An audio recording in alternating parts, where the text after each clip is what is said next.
Mamili ka, Hammerman. Buhay ko o buhay ng mga mortal na walang kasalanan. Nasa loob si Lynette. Kaya lang kalat ngayon po, hindi kami makapasok. Hammerman, lumaban ka! Kaya mo yan! Lumaban ka! Natulungan mo kami. Basta ka talagang bayani. Kung pinaslang mo ako ngayon at hindi ko sinagot yung tawag ng aking mga kasama, papatayin nila lahat ng mga taong hawak nila. Hindi, iligtas mo ang taong bayan. Hindi naman iligtas mo ang kapatid mo.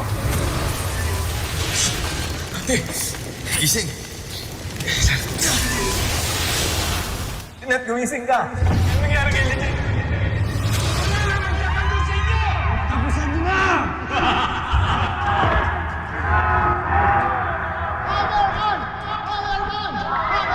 Intindi mo ko naman na ngayon bakit mo kailangan panindigan yung pagiging Hammerman mo.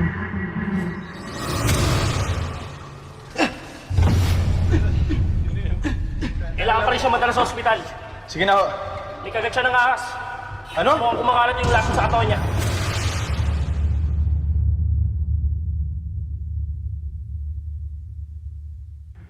Sumunod ka. Pantayan mo si Lynette.